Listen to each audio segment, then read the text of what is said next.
ইন্নাল হামদুলিল্লাহ ওয়াসসালাতু ওয়াসসালামু আলা রাসূলিহি ওয়া বা'দ।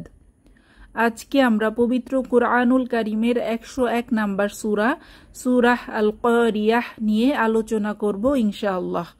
এটি একটি মাক্কি সূরা। এতে 11টি আয়াত রয়েছে। প্রথম 3টি আয়াতে আল কারিয়াহ শব্দটি বারবার রিপিট করা হয়েছে। এ থেকে এই সূরার নামকরণ করা হয়েছে কারিয়াহ। করা মানে কোনো জিনিসকে এমন জোরে আঘাত করা যার ফলে তা থেকে প্রচণ্ড রকমের আওয়াজ তৈরি হয়। এই শাব্দিক অর্থের সাথে সামঞ্জস্য রেখে ভয়াবহ দুর্ঘটনা ও বড় রকমের মারাত্মক বিপদের ক্ষেত্রে আরবিতে কারিয়াহ শব্দ ব্যবহার হয়ে থাকে। এখানে কারিয়াহ শব্দটি বিশেষভাবে কিয়ামতের জন্য ব্যবহার করা হয়েছে। সুতরাং আল কারিয়াহ শব্দটি কিয়ামত বা মহাপ্রলয়ের অসংখ্য নামসমূহের মধ্যে একটি। এই সূরাটিতে 2টি বিষয় আলোচনা করা হয়েছে। প্রথম 5টি আয়াতে কিয়ামত সংঘটিত হবার বর্ণনা এবং শেষের আয়াতগুলো অর্থাৎ 6 থেকে 11 নম্বর আয়াত পর্যন্ত ভালো ও মন্দ আমলের ওজন করে সেই অনুযায়ী তার প্রতিদান কেমন হবে সেই বর্ণনা করা হয়েছে। এই সূরাটিকে আমরা নামের অর্থের সাথে মিল রেখে ঠকঠককারী বলতে পারি।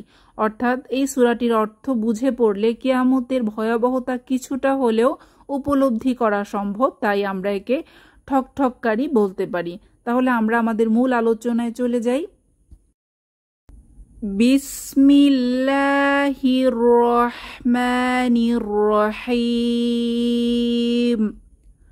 পরম করুণাময় অসীম দয়ালু আল্লাহর নামে শুরু করছি। আল কারিয়াহ ঠকঠককারী বা মহাপ্রলয়। মাল কারিয়াহ ঠকঠককারী বা মহাপ্রলয় কি? 2 নম্বর আয়াতে মহাপ্রলয় সম্পর্কে জানার গুরুত্ব বোঝাতে দ্বিতীয়বারের মতো উল্লেখ করা হয়েছে। 3 নম্বর আয়াত ওয়ামা আদরাকা মাল কারিয়াহ। তুমি কি জানো ঠকঠককারী বা মহাপ্রলয় কি? তৃতীয়বারের মতো এর ব্যাপারে উল্লেখ করে আরও একবার জিজ্ঞেস করা হলো।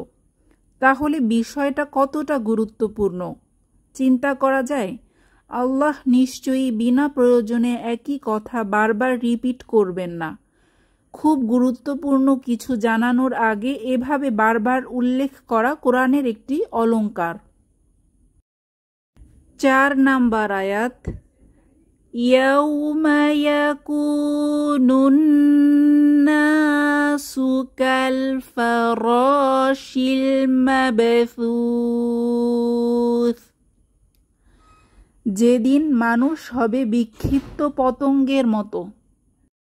এখানে আল ফারাশ বলতে ওই সব পতঙ্গকে বোঝানো হয়েছে যেগুলো জ্বলন্ত আগুনের চারপাশে ছোটাছুটি করতে দেখা যায়। এক্ষেত্রে আমরা মৌমাছির কথা বলতে পারি। মৌচাক থেকে মধু আহরণের সময় আগুন কিংবা সামান্য ধোঁয়া দেখলে মৌমাছিগুলো যেমন বিক্ষিপ্তভাবে চারদিকে ছোটাছুটি করতে থাকে, কিংবা আলোর উৎস দেখলে ছোট ছোট পোকারা যেমন আলোর চারপাশে উঠতে থাকে, ব্যাপারটা সেরকম। এই মর্মে আল্লাহ সুবহানাহু ওয়া তাআলা সূরা কমারের 7 নম্বর আয়াতে বলেন, ভীত শঙ্কিত চোখে তারা তাদের কবর থেকে বের হয়ে আসবে যেন তারা বিক্ষিপ্ত পঙ্গপাল। কবর থেকে উঠে আসা ছাড়াও হাসরের ময়দানে সমবেত হবার সময় মানুষ বিক্ষিপ্ত অবস্থায় ছুটাছুটি করতে থাকবে। তখনও তাদেরকে বিক্ষিপ্ত পতঙ্গের মতো মনে হবে। 5 নম্বর আয়াত ওয়াতাকুনুল জিবালু কাল ইহনিল মানফুশ। আর পর্বত রাজি হবে ধুনিত রঙিন পশমের মতো। এই আয়াতে উল্লেখিত ইহন শব্দটি সেই পশমকে বলা হয় যা নানান রঙে রঙিন হয়। আর মানফুশ অর্থ হলো ধ্বনিত। এতে পাহাড়ের সেই অবস্থার কথা বর্ণনা করা হয়েছে যা কিয়ামতের দিন ঘটবে। অর্থাৎ আমরা জানি যে পাহাড় হচ্ছে পৃথিবীর সবচেয়ে শক্তিশালী ও টেকসই বস্তু। সেই পাহাড়গুলো কিয়ামতের দিন রঙিন ধ্বনিত পশমের মতো উঠতে থাকবে। 6 নাম্বার আয়াত, فَأَمَّا مَنْ ثَقُلَتْ مَوَازِينُهُ, অতঃপর যার পাল্লা হবে ভারী। 7 নাম্বার আয়াত, فَهُوَ فِي عِيشَةٍ راضية, সে থাকবে সন্তোষজনক জীবনে। হাসরের পর বিচার শুরু হবে। সেই বিচারের একটা অংশ হলো নেক এবং খারাপ আমল ওজন করা। আর ওজন ভারী বা হালকা হওয়ার প্রেক্ষিতে জান্নাত বা জাহান্নাম লাভের বিষয়টি এখানে 6 নাম্বার এবং 7 নাম্বার আয়াতে আলোচিত হয়েছে। 6 নাম্বার আয়াতে মাওয়াজিন শব্দ ব্যবহার করা হয়েছে, যা মিজান শব্দের বহুবচন। মিজান শব্দের শাব্দিক অর্থ দাড়িপাল্লা। তবে আমরা বাজারে জিনিস কিনতে গেলে যেমন দাড়িপাল্লা দেখি, মিজানকে ঠিক সেরকম দাড়িপাল্লা কল্পনা করা এটা ঠিক হবে না, কারণ মিজান কেমন এটা আল্লাহ সুবহানাহু ওয়া তাআলাই ভালো জানেন। তো এখানে এই শব্দটি মিজান শব্দের বহুবচন মাওয়াজিন কেন ব্যবহার করা হয়েছে তার সঠিক কারণ আমরা জানি না। হয়তো মিজান একাধিক হবে, অথবা যেই আমলগুলো ওজন করা হবে সেগুলো বিভিন্ন প্রকারের হবে। এক্ষেত্রে আরেকটা কথা মনে রাখতে হবে যে এখানে মানুষের আমল ওজন করার ব্যাপারে বেশি গুরুত্ব দেওয়া হয়েছে, সংখ্যার ব্যাপারে নয়। সংখ্যার চেয়ে ওজন বেশি গুরুত্বপূর্ণ। আমলের ওজন ইখলাস তথা আন্তরিকতা ও সুন্নতের সাথে নিজেকে অভ্যস্ত করার কারণে বেড়ে যায়। যার আমল আন্তরিকতাপূর্ণ ও সুন্নতের সাথে সামঞ্জস্যপূর্ণ, সংখ্যায় কম হলেও তার আমলের ওজন অনেক বেশি হবে। প্রক্ষান্তরে যে ব্যক্তি সংখ্যায় অনেক রাকাত সলাত, অনেক অনেক সাওম, দান সদাকা, হজ, উমরা ইত্যাদি করে কিন্তু আন্তরিকতা ও সুন্নতের সাথে সামঞ্জস্য কম, তার আমলের ওজন কম হবে। শিরক মুক্ত ও বিশুদ্ধ ঈমান ওজনের পাল্লাকে সবচেয়ে ভারী করবে। লা ইলাহা ইল্লাল্লাহ সর্বশ্রেষ্ঠ জিকির। এটার বেশি বেশি পড়ার অভ্যাস মিজানকে কল্পনাতীত ভারী করে দিবে ইনশাআল্লাহ।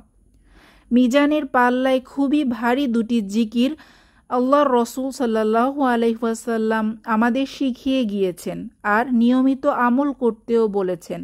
তার একটি হলো সুবহানাল্লাহি ওয়া বিহামদিহি, অপরটি সুবহানাল্লাহিল আযীম। বুখারী হাদিস নাম্বার 7563। যাই হোক, আয়াত দুটোতে বলা হয়েছে যার পাল্লাসমূহ ভারী হবে সে থাকবে সন্তোষজনক জীবনে। পাল্লা ভারী হওয়ার অর্থ সৎ কর্মের পাল্লা অসৎ কর্ম থেকে ভারী হওয়া। দুনিয়াতে কখনো একজন মানুষ সব দিক থেকে 100% খুশি থাকতে পারে না, সন্তুষ্ট থাকতে পারে না, যেটা জান্নাতে গেলেই কেবল সম্ভব। সুতরাং সেই সন্তোষজনক জীবন পাওয়াই যেন হয় আমাদের উদ্দেশ্য।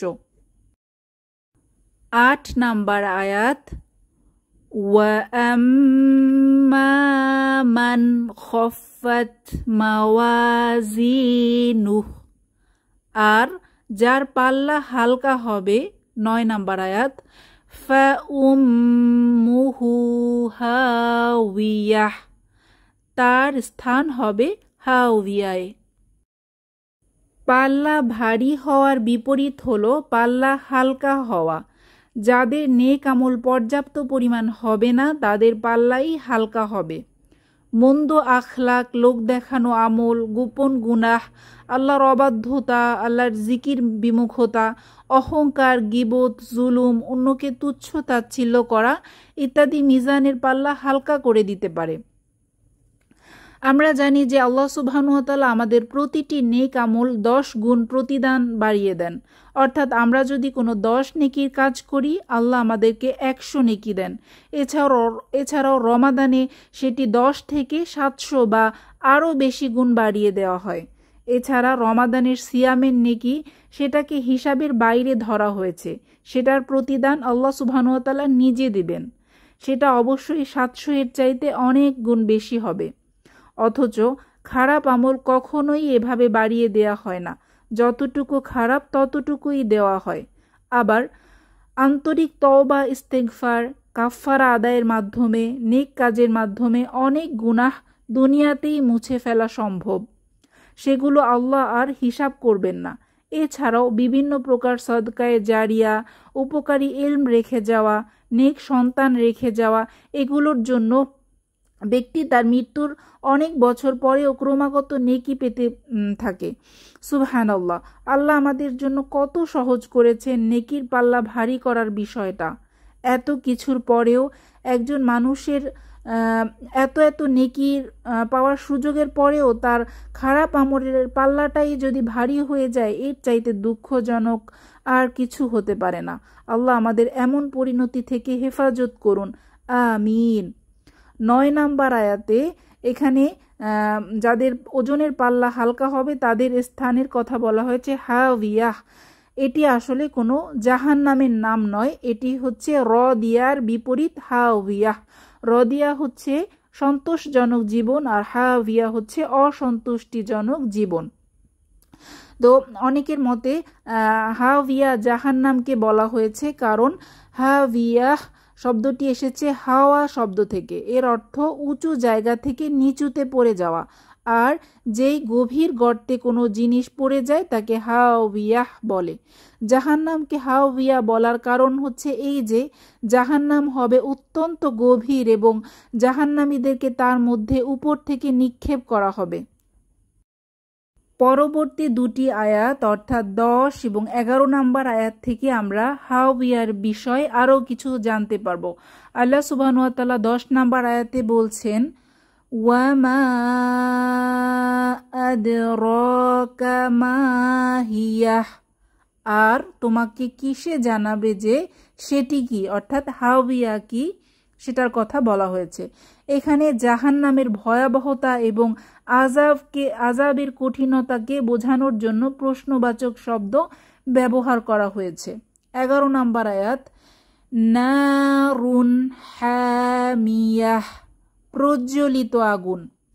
আগুনটি হবে প্রজ্বলিত, অত্যন্ত উত্তপ্ত ও লেলিহান।